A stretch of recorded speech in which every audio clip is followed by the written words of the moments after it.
हजारों लोगों का जीवन खतरे में डाल रही है। उनका पॉल्यूशन का लेवल हमारे लिए अब एक्सट्रीम लेवल का हो चुका है। जो न्यूबॉर्न बेबी होते हैं उनका ऑक्सीजन लेवल बहुत कम हो जाता है। सर पॉल्यूशन से क्या अफेक्ट है इसका एक लंबा लिस्ट है। आग्रह अब आंदोलन का रूप ले लिया। क्योंकि पब्लिक अगर निकल गई तो फिर प्लांट मैनेजमेंट के लिए बहुत मुश्किल हो। मनीष जायसवाल जी की अध्यक्षता में डिसाइड किया गया था कि लग रहा था कि मतलब अगर हार्ट वाले प्रॉब्लम होंगे तो उनको हार्ट अटैक हो जाएगा। कि बच्चे एक ही प्रॉब्लम से एक बार हॉस्पिटल में जा रहे हैं। चाइल्ड स्पेशलिस्ट हैं रामगढ़ के। और एक्चुअली अभी जितने भी बच्चे आते हैं दिखाने के लिए उसमें 70% बच्चे आपका इस पॉल्यूशन से ही ग्रसित होते हैं। हम लोग इस बात को उठा रहे हैं, उठाते रहेंगे। और आपको लगता है इंडस्ट्री बंद होना चाहिए? नहीं, बंद। ये लोग फैक्ट्री के खिलाफ कभी नहीं है, बस उसके पॉल्यूशन के खिलाफ है। भारत का संविधान हमें जीने का अधिकार देता है। नमस्कार, मैं रितेश कश्यप, राष्ट्र समर्पण न्यूज से। मेरे पीछे आप देख रहे हैं वो जो प्लांट है, एक छोटा सा चिमनी आपको दिखाई दे रहा होगा वीडियो में। हम आपको इस वीडियो में भी दिखा देंगे कि कौन सी चिमनी की बात मैं कर रहा हूँ। वो चिमनी आज के समय में हजारों लोगों का जीवन खतरे में डाल रही है। कैसे डाल रही है?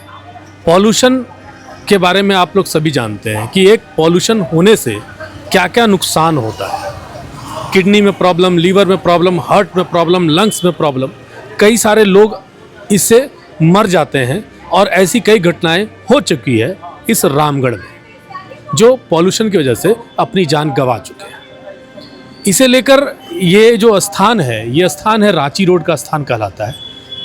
और इसी रांची रोड मरार में ही एक कंपनी है BFCL करके, बहुत बड़ी कंपनी है। कहा जाता है, ऐसा सुनने में आ रहा है कि उसे लघु उद्योग का उसे मान्यता मिला है, लेकिन वो बहुत बड़ा प्लांट अब बन चुका है। बहुत बड़ा प्लांट, बहुत ज़्यादा उत्पादन और उसका बहुत ज़्यादा धुआं, बहुत ज़्यादा धूल। तो एयर पॉल्यूशन तो हो ही रहा है। उसके बाद साउंड पॉल्यूशन के बारे में भी यहाँ के लोगों का कहना है कि बहुत अधिक साउंड पॉल्यूशन से पीड़ित हैं। तो नॉइस पॉल्यूशन की बात भी आ गई। और इसी तरीके से बहुत सारे तरह के पॉल्यूशन हो रहे हैं। और घर में छोटे छोटे बच्चे हैं जो अपने जो बीमार होने के डर से गार्जियन भी बार बार जा कर के शिकायत करता रहा, लेकिन कोई असर नहीं हुआ। इसी को लेकर के एक छोटा सा आग्रह अब आंदोलन का रूप ले लिया। आंदोलन अभी छोटे पैमाने पे चल रहा है, लेकिन फिर भी इतनी आबादी दिख रही है। कम से कम 50 से 60 परिवार यहाँ मौजूद हैं। और ये लोग क्यों मौजूद हैं, इनकी क्या मांग है, हम लोग इनसे बात करेंगे। क्यों हैं आप लोग यहाँ? हम लोग बिहार फाउंडी के प्रदूषण से बहुत ही प्रभावित हैं। पूरे परिवार एवं मोहल्ले, गांव सब कुछ प्रभावित हैं। इसी के लिए हम लोग एकत्रित हुए हैं, जिससे प्रदूषण रुक जाए। लेकिन वो मनमानी अपना नहीं रोक रहे हैं, जारी रखे प्रदूषण। इसीलिए हम लोग आंदोलन करने के लिए सोच रहे हैं। आपका नाम क्या हुआ? सदानंद गोस्वामी। अच्छा, और यहाँ पे आप क्या करते हैं? मैं रिटायर्ड पर्सन हूँ, इफिको में सर्विस करता था। इफिको में सर्विस। आपकी लगभग उम्र क्या हो गई होगी? 75 75 वर्ष। पुरुष 75। तो ये कितना यहाँ पर ये हमारे साथ एक और महिला हैं, क्या नाम हुआ भाई? ज्योति मिश्रा। ज्योति जी। तो ज्योति जी, ये इतना सारा भीड़ भाड़ क्यों लगा है, क्या पता? और रितेश जी, मैं आपको बताना चाहूँगी कि ये इस लोकेलिटी के सारे मोहल्ले से लोग घर से निकल के बाहर रोड पे क्यों खड़े हैं। हम BFCL के अगेंस्ट खड़े हैं। जो BFCL Bihar foundry casting limited जो प्लांट ऑपरेट हो रहा है, जो कि पिछले 60-70 सालों से यहाँ चल रहा है, उनका पॉल्यूशन का लेवल हमारे लिए अब एक्सट्रीम लेवल का हो चुका है, जो असहनीय पीड़ा दे रही है।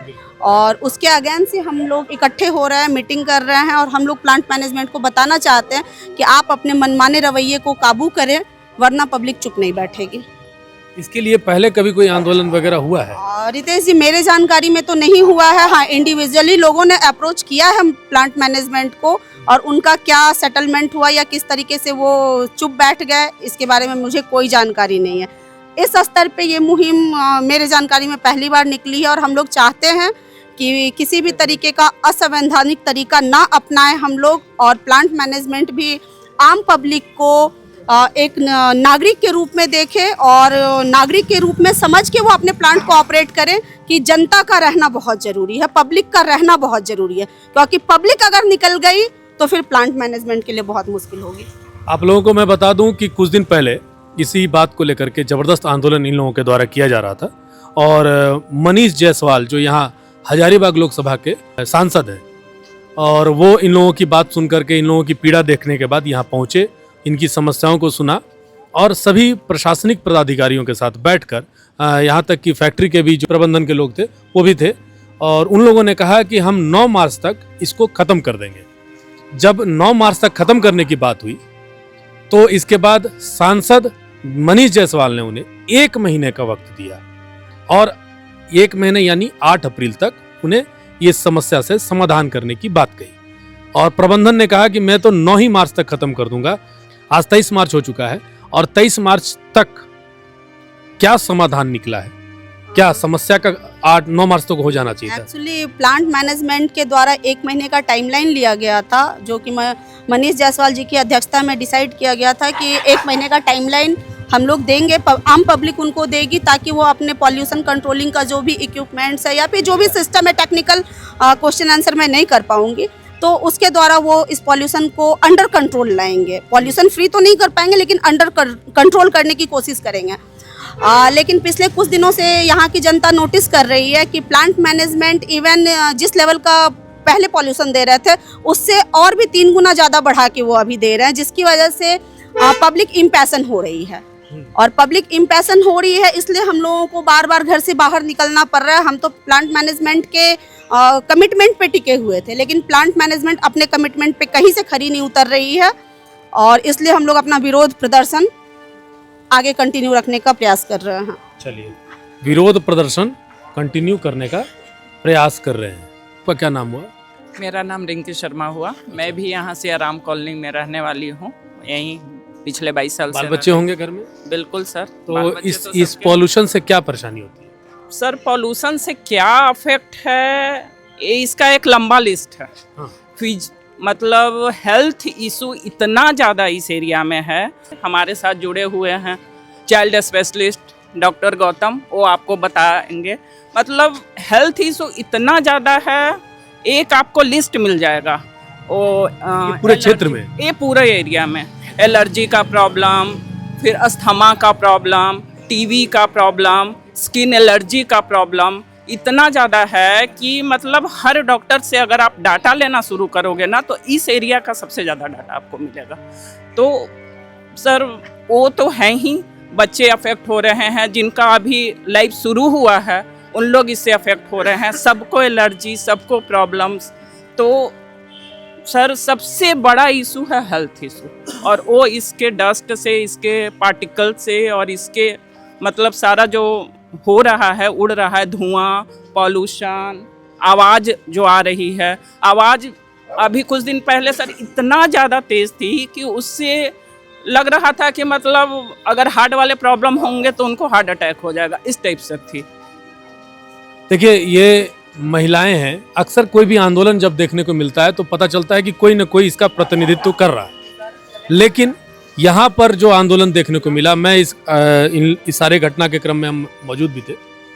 यहाँ पर कोई विशेष राजनीतिक दल के लोग भी मौजूद नहीं है। यहाँ सिर्फ समाज के लोग हैं, और इतना पीड़ित हैं कि वो खुद अब सड़कों पर आ गए। सारे भुक्तभोगी हैं सर, सारे भुक्तभोगी हैं जो सफ़र कर रहे हैं इस पॉल्यूशन को। वो लोग हैं, कोई यहाँ नेता नहीं है, कोई यहाँ ये नहीं है, सब भुक्तभोगी है। अभी हम लोग के बीच में डॉक्टर साहब आ रहे हैं, उनसे आप मतलब वो टेक्निकली आपको बताएंगे कि बच्चों के हेल्थ पे इसका कितना ज़्यादा असर हो रहा है। छोटे छोटे बच्चे जो उनके पास रोज़ आ रहे हैं, तो वो आपको बताएंगे। समझिए, जो उतना छोटा बच्चा है जो अभी बॉर्न हुआ है, जन्मा है, उसको एलर्जी का प्रॉब्लम हो रहा है। समझ वो क्या आगे बढ़कर क्या करेगा, कितना देश के लिए करेगा, और कितना परिवार के लिए करेगा, कितना खुद के लिए करेगा। तो सबसे बड़ा इशू यहाँ का हेल्थ इशू है सर, और वो सारे में है। अभी मेरे ख्याल से यहाँ अगर 50-60 लोग होंगे। पास में यहाँ स्कूल है, स्कूल तो यहाँ बहुत सारा स्कूल, हाँ, और हॉस्पिटल्स हैं सब। और ये जो न्यू बॉर्न बेबी होते हैं उनका ऑक्सीजन लेवल बहुत कम हो जाता है, तो उनका ये बहुत बड़ा इशू है हॉस्पिटल का। और स्कूल है तो बच्चे 50-50 बच्चे एक ही प्रॉब्लम से एक बार हॉस्पिटल में जा रहे हैं। उनको हाथ में डार्क स्पॉट्स हो जा रहे हैं, सांस लेने में दिक्कत हो रही है, आँख में एलर्जी हो रही है। एक साथ 50-50 100 बच्चे एक केस से हॉस्पिटल में जा रहे हैं। ये तो महिलाओं ने बताया कि क्या समस्याएं हो रही हैं। जब नए बच्चे जब जन्म लेते हैं तो उनमें बहुत सारे इशू होते हैं, और इस तरह के पॉल्यूटेड एरिया में अगर रहते हैं तो और भी ज़्यादा इशू रहते हैं। तो उसी को लेकर के हम यहाँ, हमारे साथ में एक डॉक्टर साहब हैं, चाइल्ड स्पेशलिस्ट हैं रामगढ़ के, और काफ़ी बेहतरीन डॉक्टर माने जाते हैं पूरे रामगढ़ में बच्चों के लिए। सर, आपको ये नज़र में इस तरह के बच्चे आए हैं जो इस पॉल्यूशन की वजह से समस्या से जूझ रहे हों, या इस कहीं ना कहीं कनेक्टेड हों? सर, एक्चुअली अभी जितने भी बच्चे आते हैं दिखाने के लिए, उसमें 70% बच्चे आपका इस पॉल्यूशन से ही ग्रसित होते हैं, जिसके कारण से उनको एलर्जिक रिपीटेटिव कफ होता है। बहुत बार बहुत बच्चे ऐसे भी आते हैं जिनको खांसते खांसते ब्लड आना हो जाता है, ब्लड आते रहता है।